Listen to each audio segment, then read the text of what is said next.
Hi everyone, welcome to the alumni career panel, and I'm supporting APSIA today to hold the event, and today we will have 3 speakers, 3 panelists, 3 alumni from Seoul National University GSIS, Yonsei University GSIS, and Korea University GSIS. So please, welcome our guest, our speaker to the event. And could we start with the introduction of Ms. Cho? Are you there? Yes, I am here. Can you hear me? Great. Sure. So hi everyone. My name is Suhyung, or I also go by Amy. It's easier to pronounce. So I'm a graduate of Seoul National University GSIS. I studied international cooperation there, and also I'm a class of 2017. Right now, I'm working at a venture capital where we invest in some tech-based startups. And I manage some ESG related screenings, and also supporting the setup of a global impact fund and also acceleration program. And previously, I worked at United Nations Development Program at Seoul office, as well as the India country office in New Delhi.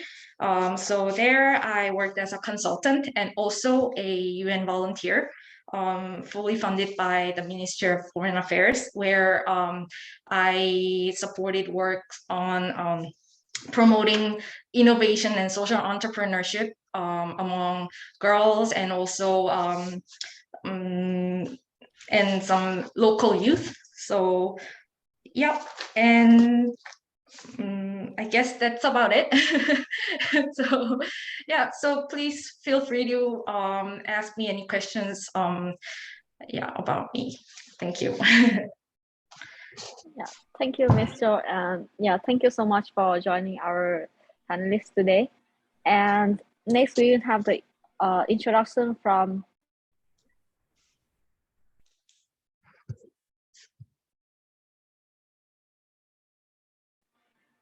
Ms. Lin, from whom? Yeah,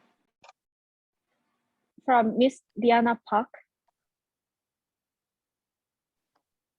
Hi. Yeah. Can you hear me well? Okay, great. Hi guys, my name is Diana, or Dahye, if you speak Korean. I graduated from Yonsei GSIS in 2017. I majored in international trade and financial management. And ever since graduation, I have been working at the Korean National Commission for UNESCO for the past 4.5 years. The first 2 years, I was a foreign policy specialist. I served as a foreign policy consultant to the Ministry of Foreign Affairs with regards to Korea's diplomacy towards UNESCO. And then I transferred to the Division of Communications, where I've been in charge of the Commission's general public relations duties and its programs on media literacy. I know a lot of people here are going to GSIS, I'm assuming. So I'm really happy to be here to talk about the unique experiences of studying in and graduating from GSIS. So thank you for having me. Yeah, thank you so much for joining. And lastly, we have Miss E from Korea. Yeah. Sure. Thank you very much for this opportunity. Hi, everyone. I'm Hyunkyung Jasmine. I'm working as an M&A consultant to the education team of UNICEF Mozambique office. So hello from Maputo here. I graduated from Korea University GSIS and Kobe University G6 through Campus Asia program in 2012. I went to Japan in 2012. So this program is a trilateral education program between China, Japan, and Korea. So I joined your degree program to have 2 masters. I started as an intern at UNESCO Bangkok in Thailand, and I moved up the ladder, if you like, as a program assistant, junior level consultant, and program officer. I was working on various areas of education, particularly focusing on education for sustainable development, utilizing what I learned from my master programs. And then later I moved to UNICEF Sri Lanka as KOICA Multilateral Cooperation Officer in 2018. So each year, some of you have already know, each year KOICA selects mid-level professionals to dispatch them to different UN organizations, including UNICEF, UNESCO, UNDP, etc. So through that, I learned a lot, built my understanding of how KOICA program works, the strategy, etc. And later, after 2.5 years, I finally joined UNICEF Mozambique office last July, working as an M&E consultant, being a guardian of program, monitoring progress, and then financial status of the implementation of the programs that I'm looking after. So I think that's a quick nutshell what I have done for past 9-10 years. Thank you. Over to you, Ms. Lin. Yeah.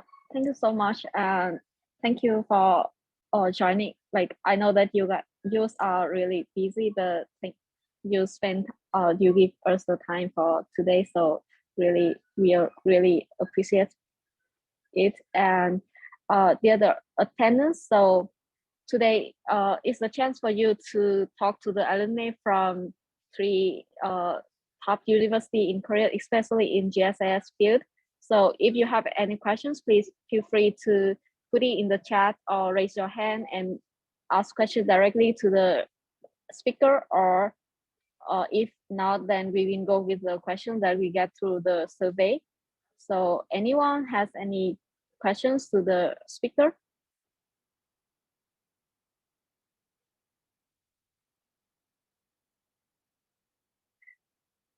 Well, so I guess we will go with the... Actually, raise a hand for asking. Yeah. Sorry. Yeah. Can you... Oh, yeah, I raised a hand. Can I ask? Okay, so I was just wondering to the graduates if they have done doctorate degree, or are they thinking of doing it, or do they think doctorate degree is necessary when working? This is the first question. And the second question I have specifically for Hyunkyung Lee is that I heard that you're working at Mozambique. So do you have any difficulties working abroad? After working do you want to settle like abroad, or do you want to come back to Korea? And if you plan to come back to Korea, do you think there will be a lot of career opportunities within Korea to continue and develop your career? So that was the question that I had. Yeah, thank you. Thank you so much, Unidli. And for the first question, which speaker who wants to start with the first question? Oh, I can go if Hyunkyung is still getting ready to answer the well question. I personally have a master's degree, and I'm not planning to pursue a doctoral degree because I prefer to work at the field level instead of going back to school. A doctoral degree takes a lot of time, like at least 4 to 5 years, and it's a lot of investment to make. But I think if you want to really become an expert in an area, it definitely is worth it to pursue the degree. especially in fields like education, culture, and science, which are the fields that UNESCO is working in. If you want to become like the director level and really know what you're talking about, then I think a doctoral degree is worth it. But having said that, I also want to add that a lot of the directors that I've worked with at UNESCO don't have a doctoral degree, so it's not a must, but it does open a lot of doors for you. So I think it's all up to you.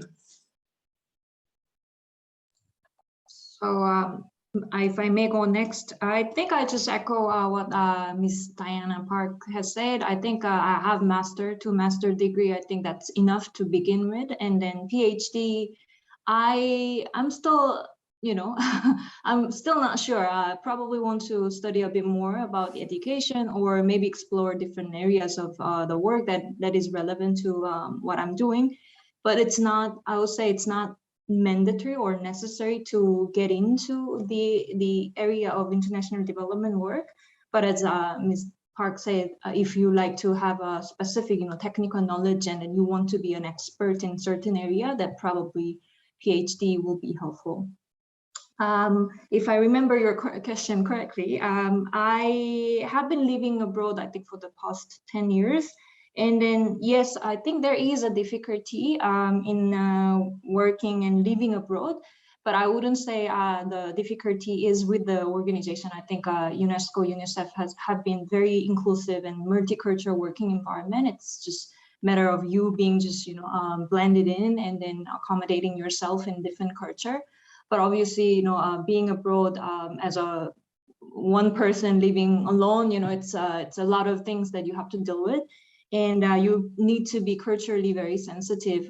You cannot just bring your Korean value only to the new environment. So you have to be really like observing how others have different values and etc. So I think that's something that I've been learning from my experiences. I think I'll be happy to keep my life here, not necessarily just in Mozambique, but probably I'll be moving around to different countries. But that's the beauty of this job. I think this area of work, you don't know in like 1 year, 2 years where you would be. So I think if that's what you're looking for, I think it's a good opportunity to tap into. I haven't really been thinking about going back to Korea for a job, but I haven't been really actively looking what's available in Korea. So I may not be able to give you that answer. So I think it helps. Over to you. Thank you.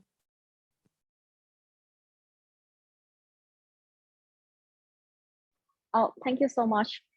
Julie, do you want to have any follow-up more questions or? Oh no, I think I'm fine. Thank you for the answers. Yeah, thank you. And so we move on with the next questions from Hyunkyung.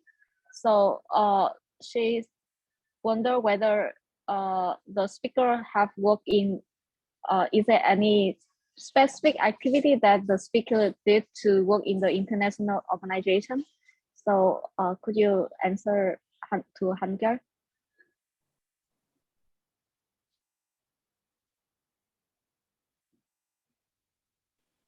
Oh, I'm not sure what activities the person had in mind, if she's talking about school-related activities or outside of school, like internships. Like, could you clarify? Maybe if she's still listening.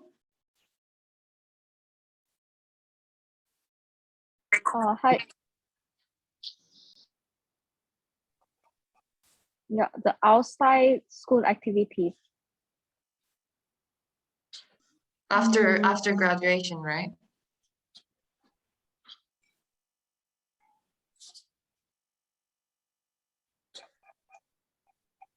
Well, for me personally, I was heavily involved in academic societies. Like, for example, I did the Yonsei Model United Nations, where we prepared as a group for a year to participate in the National Model UN in New York, in the UN headquarters. And I was involved in a couple of volunteer work. And I did a lot of internships, for example, at a public law firm, where I helped with research about anti-discrimination law in Korea. And I also did an internship in a marketing research firm. So I did as many things as possible to see what fit me, what I liked, because I didn't know, I couldn't really figure that out just by staying in school and in classes. So I tried as many different things as possible to figure out what was best for me. And that really helped me to decide on a career path, including my decision to go to GSIS and pursue further studies. So if you're wondering what you should be doing and you don't know what you like, I suggest that you try as many different things as possible. I think that's one of the beauties of staying in school and being in your 20s. I think I probably have done similar things, probably outside the school activities. I've done 2 internships. So one in Japan when so the program itself, the Campus Asia program is a trilateral education exchange program, and then you have your degree program and exchange program. So I get to stay in Japan for a year, and then it was in 2013. So 2 years after the Great East Japan and earthquake and tsunami, which occurred in 2011. So I was able to do my first internship in tsunami affected area in like Iwateken, which is very small town, and 10% of the entire population lost their lives because of the tsunami and earthquake. So it was really devastating to see what's going on, etc. So I think that also gave me the opportunity to see what I would like to do, for the future, for my career. So I think internship really helped me to think about what would be the next steps for me. So I think, career activities, I think internship is one thing. And then I think I'm still learning. So there are many, e-courses available. So for instance, I work in education sector, and then there are so many things to learn. There is a primary education, early childhood education, higher education, etc., etc. So you need to, keep learning as a lifelong learner. So I think that's something that you could also do for your career. Thank you. Yeah, adding on, I guess I also have similar similar experience. So prior to going to the graduate school, I did my internship at the public affairs section of the U.S. Embassy in Seoul, where I sort of it was like I guess a really like a stepping stone for me to actually getting to experience both like public diplomacy and also through like supporting the teacher training workshops and all. Yeah, that's when I sort of like opened my eyes up for the like development cooperation related issues. And then once I started my my master's course, that's when I also had the chance to be involved in a research project where Hyundai Motor Company actually they collaborated. They were actually looking for some graduate students who could spare their time to help them research and develop some projects related to corporate social responsibility. And that through that experience, I really I found this area of like non-traditional development cooperation with private sector engaged super attractive, and that's where I felt really the importance of like resource mobilization and private sector led innovation in this development sector. So yeah, so outside studying, I guess my take is definitely to be involved in a project, be it like academic or some fields that you are interested in. That will be the best experience. So make the most out of your academic journey.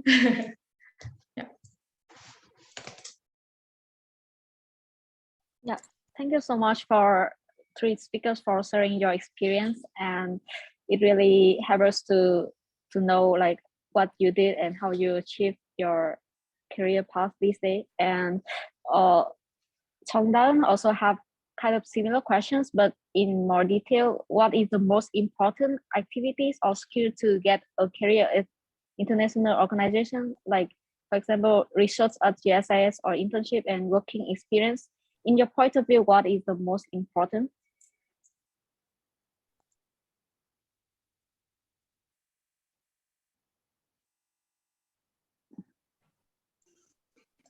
If I may go first, I think many of the tasks that I'm doing require critical thinking process. I think other panelists also agree with me. Analyzing different aspects of and the process to find the best possible solution, or way to carry out the task. So I think that's one skill. Communication skills, I think it's not just about the language, how fluent you are in certain languages, but also like how you clearly convey your message sometimes in a very diplomatic way, because you are working as a team and then with different people from different backgrounds. And collaboration skills, probably because you will be working with people from various backgrounds, again, in very multicultural environment. So how you work in a group and as a team, I think that's very important, because it's not just internally within, for instance, like your organization or your team, but also with the external partner. Again, I'm coming back to lifelong learning attitude. I think I'm not sure if it's a skill, but I think it's something important to have. Again, technical knowledge in your area of work. I think it's important that you are building, continuously improving yourself over over your career, over the time that you are in your area of work. And I think it's good to experience internship. I think on the job training. I think I'm still learning, and I've been learning a lot from actually working, like experiencing this hands-on type of work. So I think that's something I would also like to add.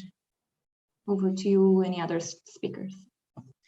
I find it really interesting that Hyunkyung keeps bringing up lifelong learning, because it's a term that UNESCO invested in the 70s, and we feel like we're the only ones ever talking about that issue in any country. And it's so nice to see a colleague in UNICEF talking about that same concept too. And just to build on that, I think I would add just being very open and being able to accept when you're wrong, because a lot of the times you'll disagree with your colleagues, and sometimes you'll be on the wrong side of the debate. And it's really important how you patch that up with your colleagues and really say that, no hard feelings, we can still work together as a team, and really make progress as one organization towards common goals.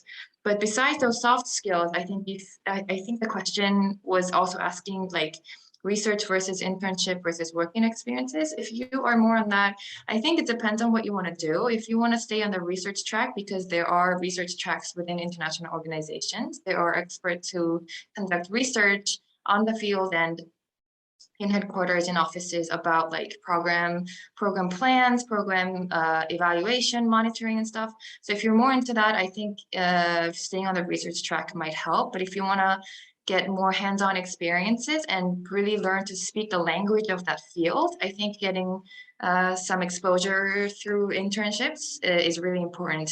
Right now, we're actually recruiting 3 to 4 people for like fixed-term contract positions. And whenever I read through like these applications, a lot of people just say, oh, I want to work at UNESCO because I'm interested in, global peace or intercultural understanding. That's not going to get you the job. It's what's going to get you the job is if you, for example, if we are looking for someone to organize an event around voluntary contributions towards UNESCO, then you have to understand, first of all, what voluntary contributions are, and second of all, how the mechanism works. And that kind of knowledge you can only get through internships. Like schools, professors might teach you that, but not really. I never heard the term voluntary contributions during my 2 years at Yonsei GSIS. So some things you can only get through hands-on experiences through internships. So if you're more into that, then I think internships are definitely a good idea. Even like a 3 to 4 month fixed term contract position really helps you to really open your eyes towards that field. So whatever opportunities that come your way, I suggest that you really hold on to it. And you try different positions, and you'll kind of begin to see what you're interested in and what you're good at, and you can really make a career out of those discoveries. At least that's been my personal experience. Oh, I guess it's my turn now. So yeah, as I'm still, I feel like I'm still like on a career journey. I'm feeling like I'm also getting a lot of insights from these two panelists myself. So thank you for that. So yeah, so if I may, I would like to echo the already mentioned the great advice coming from the speakers, and I guess soft skills would be really important in especially when you are interested in working in an international environment, or like be it an NGO or UN agency. I think that's really important to well deliver verbally and also in written forms. That's what I found really important on your writing skills. And so with that, also, you know, for example, in my experience, when I was working in India at the country office for UNDP, like 90% of the colleagues were like the nationals, the locals.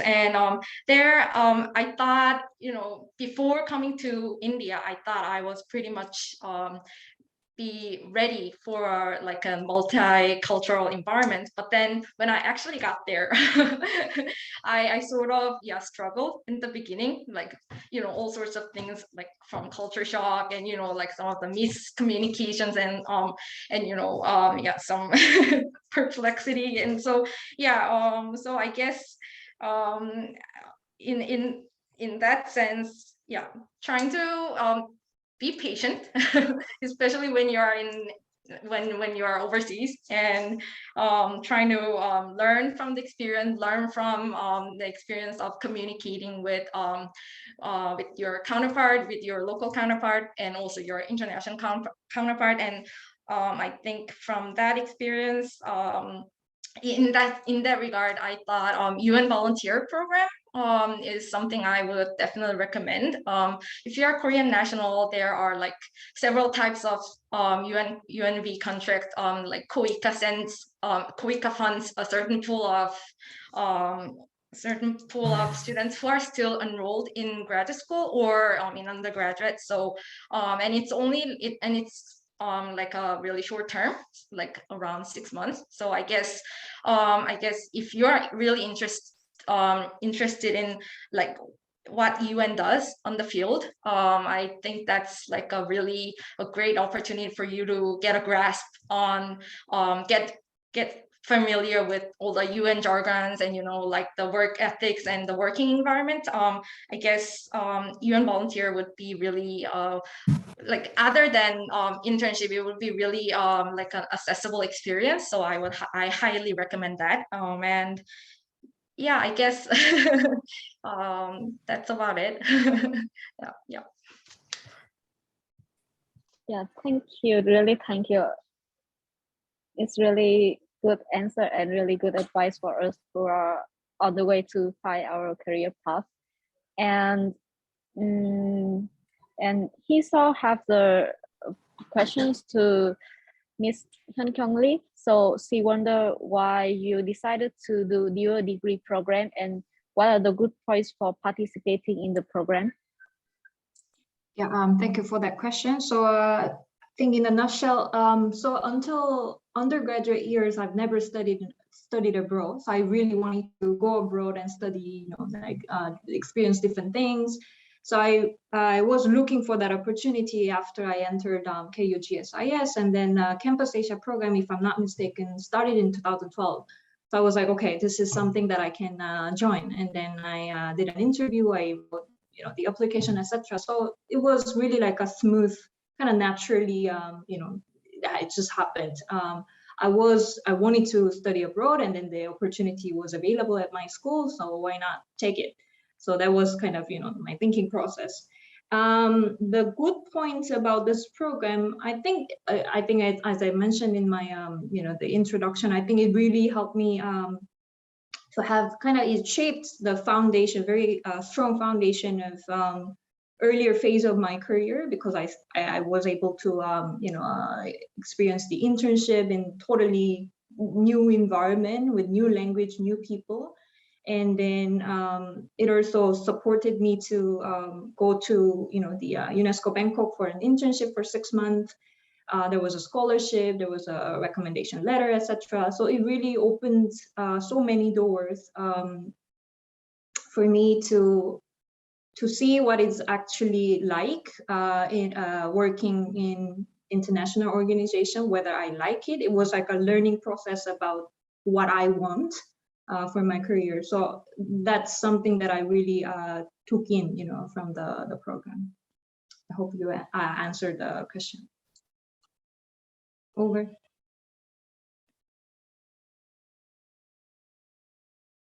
Well, thank you, Ms. Lee, and thank you, Ms.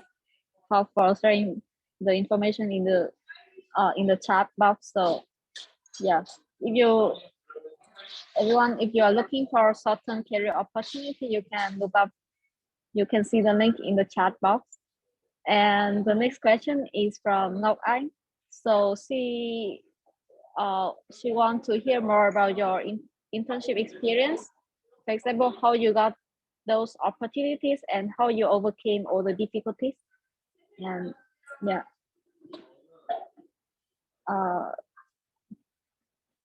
So anyone? Yeah, thank you, Ms. Park. I think I used our school career website most frequently to look out for internship opportunities. I don't know if I'm sure other schools have them, but Yonsei has a really good career pages. I think it was career.yonsei.ac.kr.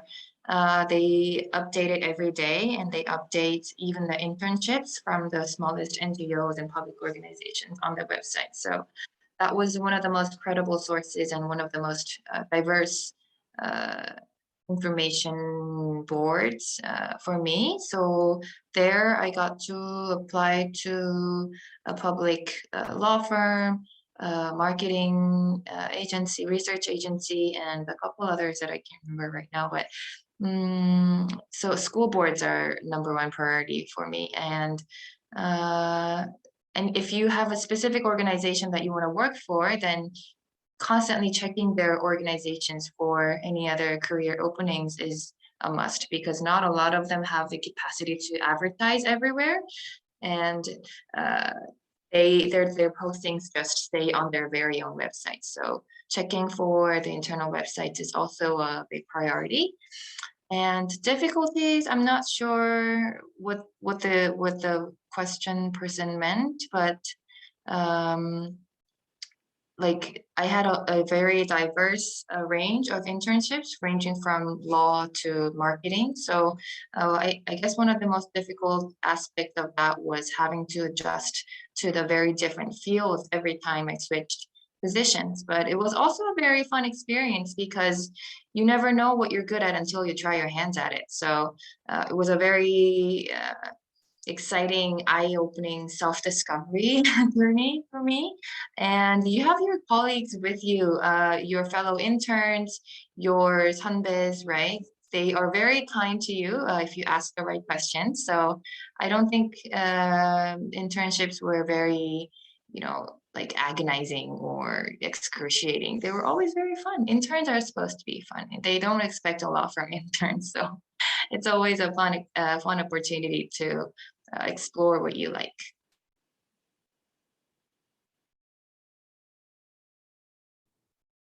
So if I may, so I also consistently checked the school job notice boards, and also I'm sure some of you already might know there's this MOFA website that posts regularly on jobs and internship positions for the UN agencies based in Korea, and there you can also find this UNB announcements as well. So it's always good to it's always good to check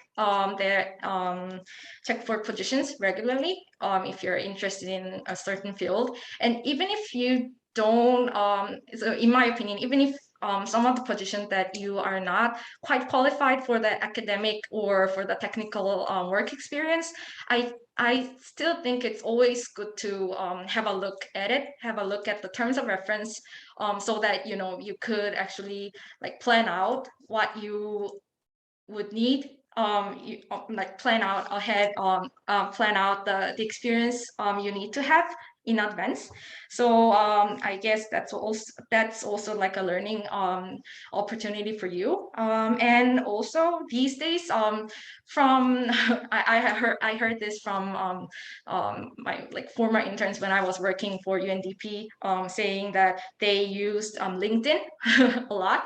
So you can actually send out like cold calls, and you can see basically like a really simplified CVs of the people in a certain field, or people that are like people who are working in this working in an area that you're interested in. So yeah, so there are like a really ample opportunity online.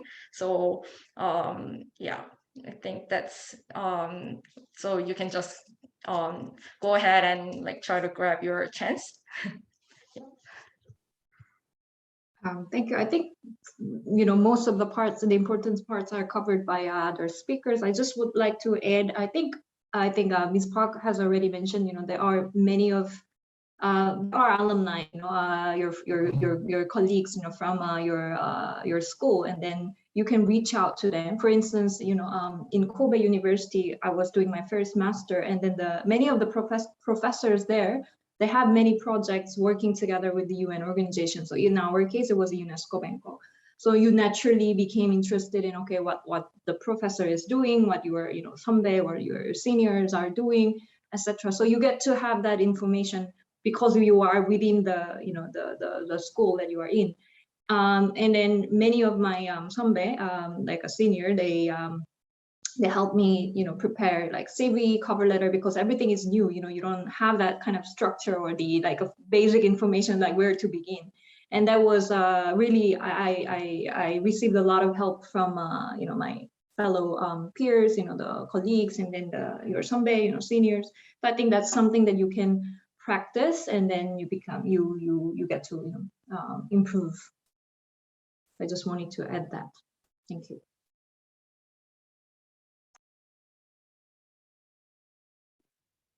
Yeah, thank you so much. And do you have any other questions for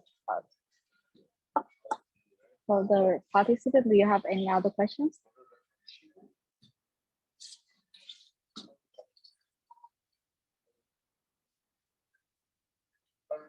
Okay, so maybe we move on with a question that we got from the survey.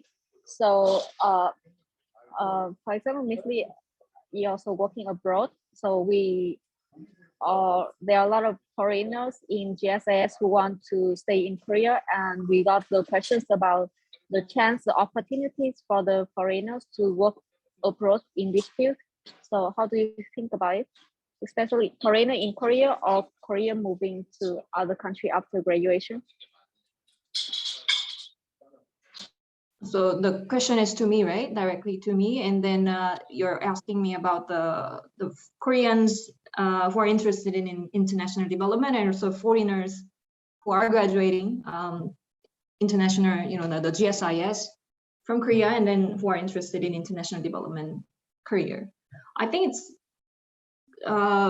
we've covered many of the information already. I think you can start with the, I really recommend everyone to really experience the internship, because I wouldn't say it's easy to get in, but if you are prepared and then you use the right information, you are prepared, then there are many opportunities that you can join, and then that's something that's where you can begin, because it's really competitive, especially at junior level, because there are so many people who are interested in joining international organization, whether it's NGO or UN, different research institute, etc. So I think starting with internship or volunteership, to have an understanding whether you like this organization, whether you like this area, and then the work that you get to do as an intern and volunteer, I think that's something you can start with. I hope I'm answering the question. Over.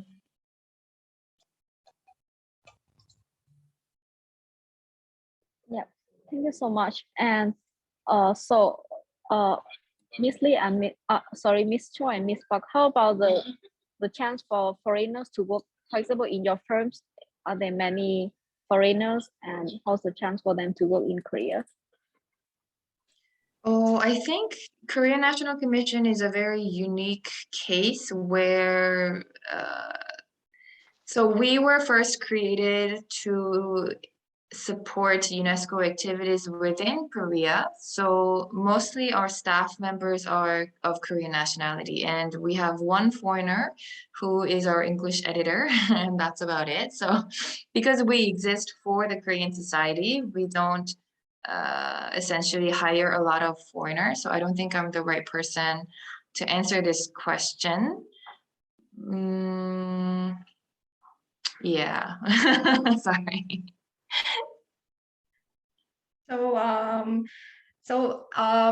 Let me share some information. Information sounds a bit weird, but yeah. So with my former experience with UNDP, Seoul Policy Center, I guess this would be a good opportunity for foreign students as well, especially those who are attending KU GSIS, because it's located there. At the UNDP Seoul office, we used, they still do.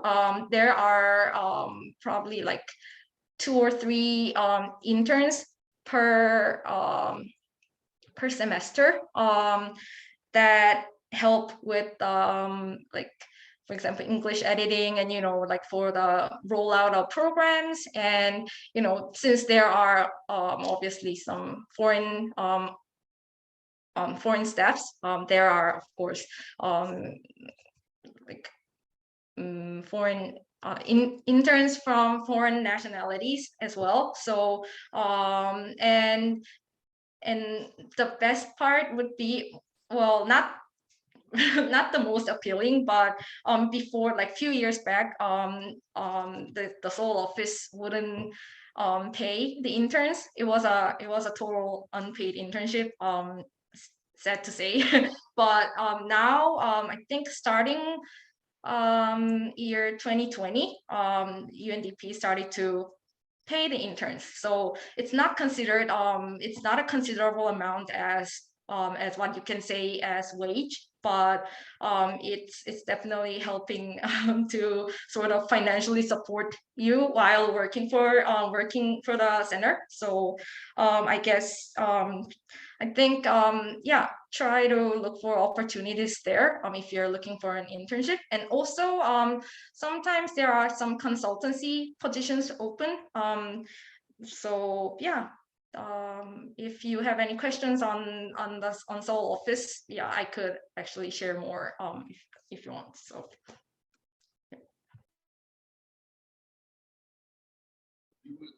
Thank you so much. And we have a couple of questions regarding the internship. So should we do the internship after graduation, or should we take a leave in the semester and pursue the internship?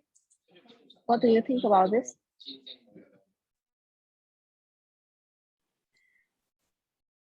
Yes, I don't think it matters. It's really up to you. I don't think it's if you do an internship in between the semesters, you have a very good excuse for taking a gap semester, and you can explain the gap within the school year. And if you do it afterwards, then you have a job after graduation. So whatever you choose, it really doesn't matter from the perspective of an employer. At least that's been my personal experience. Yeah, I agree with her. In my case, I did my UNESCO Bangkok internship in between. So I finished the degree in Kobe. I still had one semester left with Korea University, and I went to Bangkok for a 6-month internship.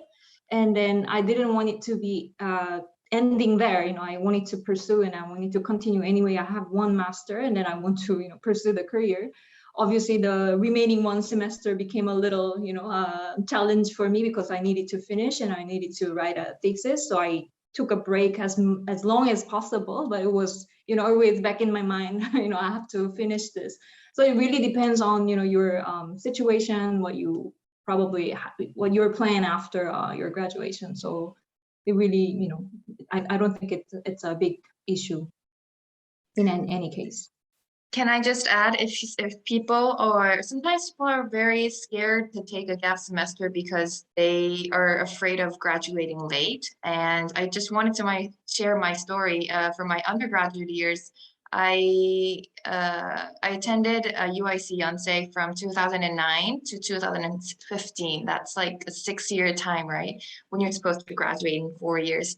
I took 2 years off in my undergraduate years to not only do internships, but also to study for the national exam for the career diplomat, the Ministry of Foreign Affairs.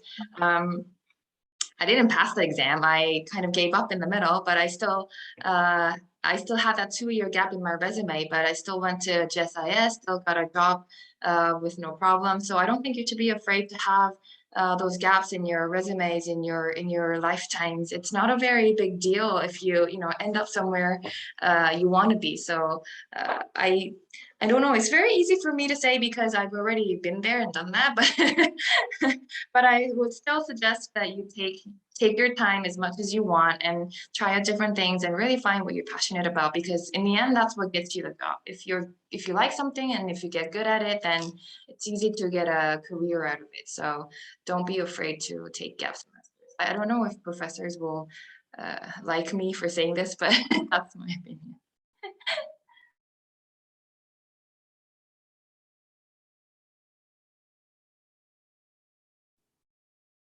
Yeah, I definitely agree with Miss Lee and Miss Park, because yeah, I actually, thinking back, I actually wished I could have done more. I could have taken like a gap semester more, or like do a few more internships in different fields. Yeah, because I think there's a lot of benefits of being enrolled in a school and then try to experience diverse things as much as possible while you are there. So yeah, so I guess my opinion is also the same. It doesn't really matter when you get the internship or the work experience. Just I guess the matter what counts more is your willingness to actually like get this certain opportunity when it's there. So yeah, just I guess that's all I can add.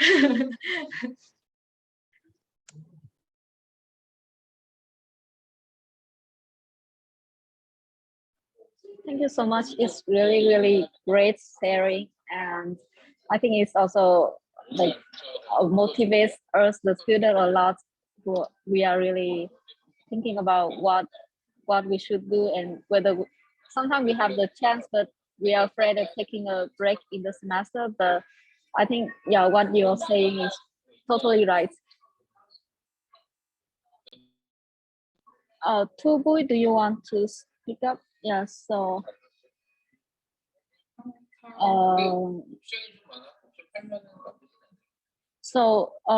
we have a question that during your international working experience, which was the most challenging problem or cultural shock that you experienced comparing with the time you were still in university in Korea, and how you have been handled then?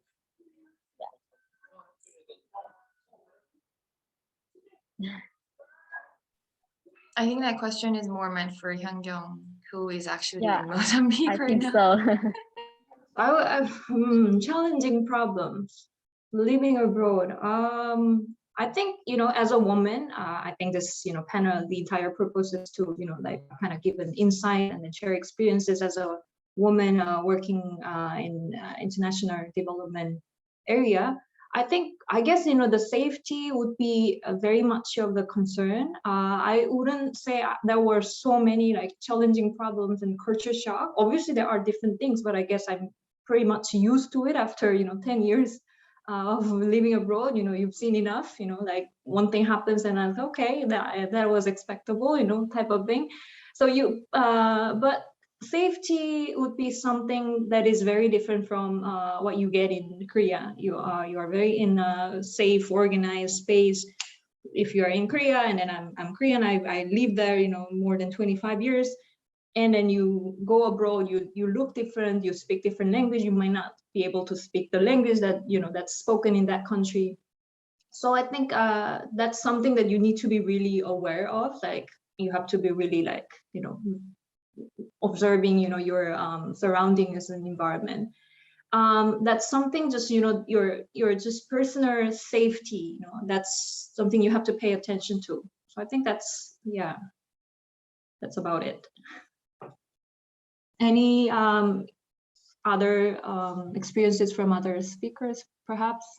Well, I've never personally worked outside of Korea, but I do work frequently with my colleagues at UNESCO headquarters who are in Paris.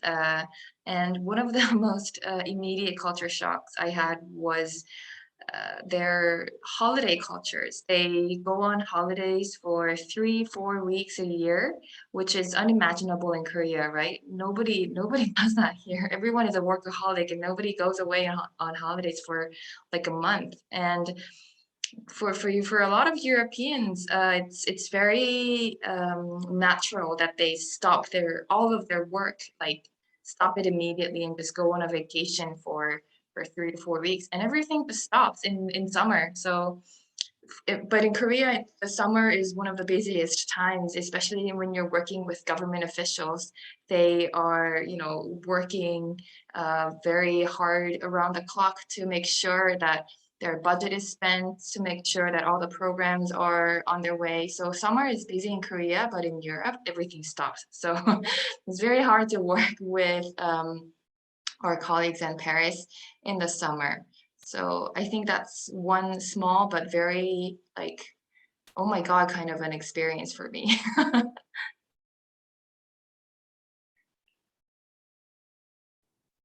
Yeah, I could also share a bit about my experience in India, where, just like in France, in India, there are actually like chains of festivals.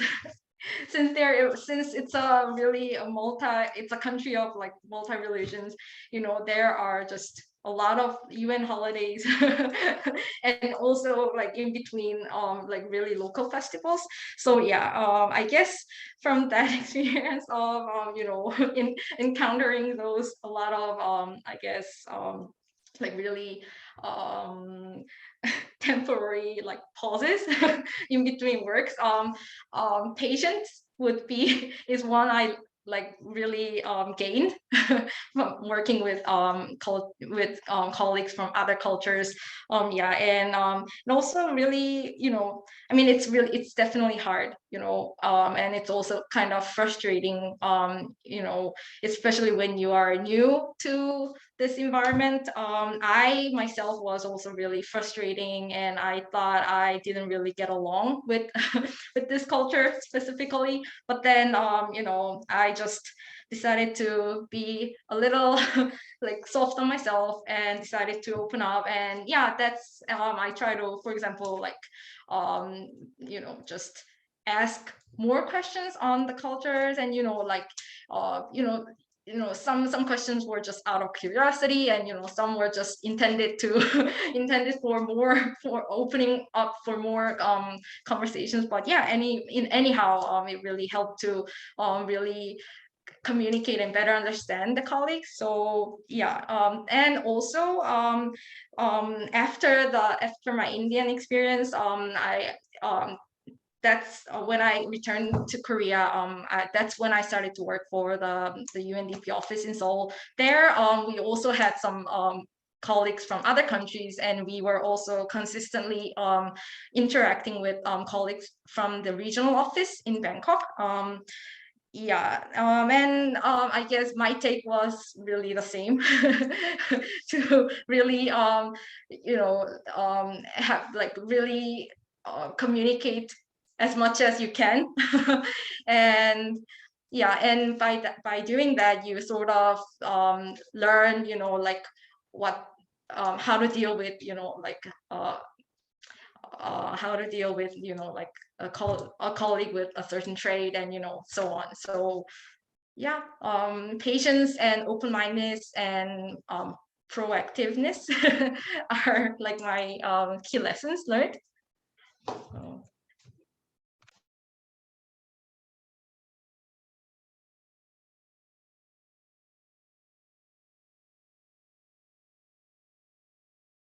Oh, yeah, thank you so much for your sharings, and thank you so much all the audience for your questions.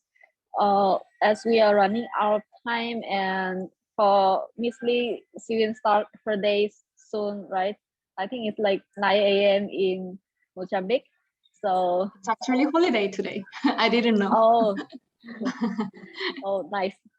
So if you have any questions, we can give like one more short questions.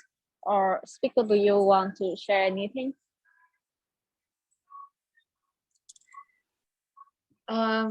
No, I just wanted to really say thank you to the organization for this opportunity. And if anyone has any questions about the Korean National Commission for UNESCO or UNESCO in general, you can always reach me at through email. I'm sure the organization has my contact information, so don't be afraid to reach out. Yeah, I also wanted to add, oh, sorry. Go ahead, Ms. Lin.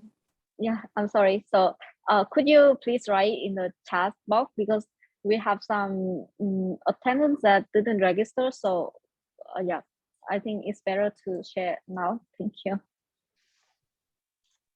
Okay, I just also wanted to add, thank you, the organization APSIA for, hosting this event, and also thanks to Ms. Lin, she has prepared a lot of questions, and she has been in touch with all the speakers. So I really thank you for that coordination and facilitation. And I'm in Mozambique, but I'll be traveling to Korea in July. So I don't know who are from Korea University GSIS, but I'll be visiting school, because that's kind of my yearly thing. So if anyone is available and then have a chat more about the career, and then more then I'll be happy to meet you. And I think yeah, I'll share my email address here as well. So feel free to reach out, and I would love to meet the other speakers. I feel we are related.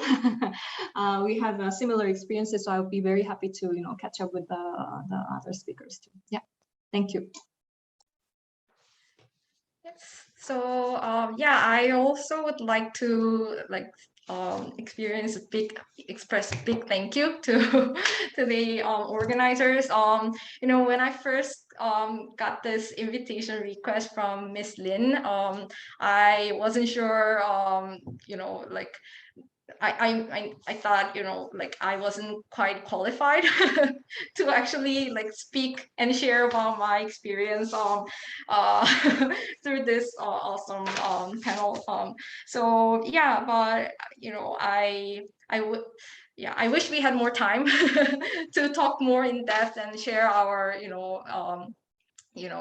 share our like issues and like more more stories. But yeah, so I'm also on LinkedIn, so if you have any questions, please you're welcome to reach out and then ask me more questions on whether on like impact finance, or I'm not a finance expert, I'm still learning to be one, but like some really, if you are interested in learning about like really these buzzwords like ESG, impact fund, and these things, that's what I'm working on these days. So yeah, just feel free to reach out. And yeah, and of course, I would love to meet other two speakers when Hyunkyung is around in Seoul. So yeah, so thank you everyone. Yeah, once again, thank you, really, thank you a lot. I know that you guys are really busy, but there was a lot of things going through during the preparation, and thank you for your support to us. And I'm from APSIA, but I'm also a student, and listening to your sharing really motivates me a lot, and it's really useful and very kind of how to say, meaningful sharing to I guess not only me but also other audience. So thank you, and I wish that you always have a good career and happiness and everything you wish come true. And yeah, and audience, if you have any questions, you always can reach us at our email. Yeah, or you can directly ask the speakers. They are very nice, and I'm sure they are willing to have. Yeah, thank you all for attending today, and have a nice weekend ahead. Yeah, Thank you, guys. Thank you. Thank you.